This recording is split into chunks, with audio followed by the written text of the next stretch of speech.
You know, YouTube is a really funny platform, and that kind of undermines what I'm going to be talking about. Social media itself is just it has a funny way of being navigated because so often people pretend what they're doing is trying to engage in a healthy argument or seek out different opinions on a certain topic and develop an idea from there, when in actuality they're just conclusion shopping on the preconceived notions that they already have. I'd say a good example of me finding that out is a video that I made a few months back. It's probably one of my more popular videos on the channel at this point, where I titled it something like I'm obsessed with white women, I love white women, something along those lines. And I pretended that that statement was true about myself for the first 30 or 40 seconds of the video until I kind of clarified that I'm like, white women are cool, I guess, but that's not really my preference. If you were to not really watch the video and just go straight to the comments like a good portion of people did, you would think that I was just straight bunny hopping and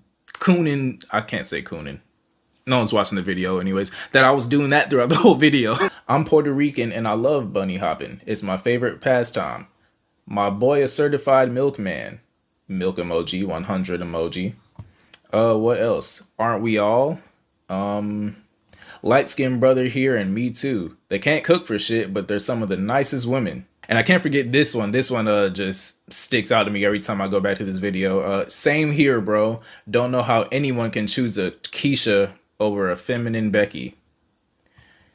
What the fuck? Before we even get into the meat and potatoes of what we're talking about here, there's three reasons most likely that people clicked on this video. One, they saw the title and found it to be at least somewhat true.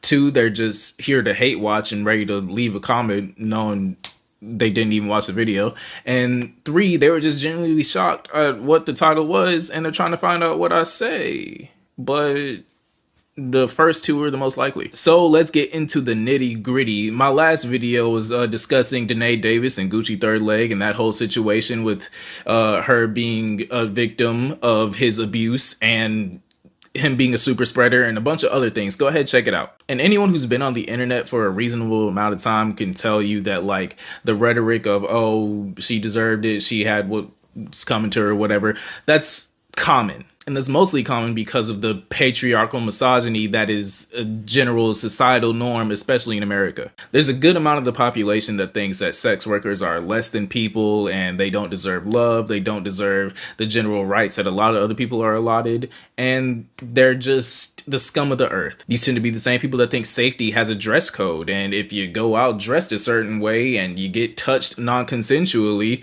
it must be your fault. These are also the people that think that being a victim is exclusive to only good people in their eyes, which is why so often people in the media struggle to pick a side or speak out in the victim's defense because of how normal it is to shit on a victim, say she's lying, or he, because abuse isn't exclusive to women, but I'm going to get into that later. But not only is it hard to speak out for a victim, it's also hard for said victim to speak out for themselves because of the immediate vilification of them, of being, you know, a clout chaser if that person has power, or some sort of liar, or some other stigma as to why she would be saying some untrue things about someone touching her non-consensual. And treatment like this isn't like some sort of new thing to society. Like, I mean, the Salem witch trials happened like hundreds of years ago. Like, women are very often subjugated to this kind of behavior as oppressed people, let alone as victims to certain forms of abuse. And I was going to make it a separate video, but I'm just going to go ahead and throw it in here now because it kind of ties in pretty well.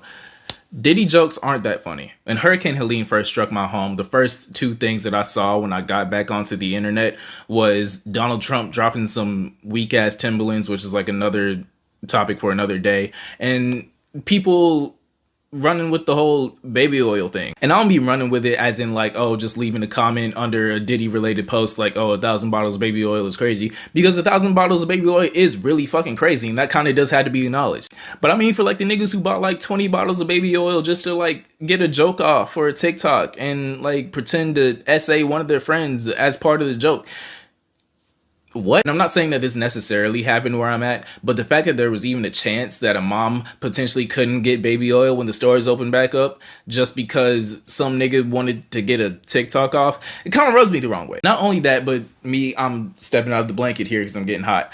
Me as a personal victim of domestic abuse, as well as seeing it happen to other people within my family, I don't know how funny it really can be. I'm gonna just go ahead and like keep it a buck. I'm gonna be like real person. I'm gonna be real here with y'all. I live a few minutes off of Broad Street downtown, and I make it like a very, very important point that all of my women friends are getting home safe. And if they don't have a way home, or they don't want to go home, or whatever the case may be, that they have a spot here that they can be safe at. Because the amount of stories that I've gotten from people that I care about, and even people in my family being like, oh, I thought it was safe to go home with some guy, and I woke up to being penetrated or touched or other things happening to them, that scares me a lot.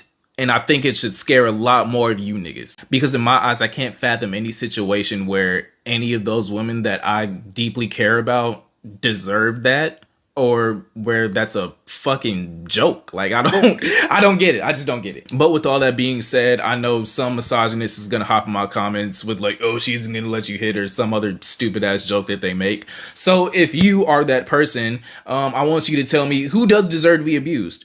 Go, like, just tell me if I'm tripping here. I like, somebody let me know if I'm in the wrong. Or if you're normal and you're not a piece of shit, you know, saying leave a like on the video and hop in the comments, and we could have a healthy discussion about maybe some personal stories, maybe, or not. You ain't got to tell me all that. But, you know what I'm saying, just engage with me. I love having conversations with people who watch my videos. So, yeah, and subscribe. This is a horrible outro. Bye. Bend that ass over, let me put your hands on your knees, hands on your knees.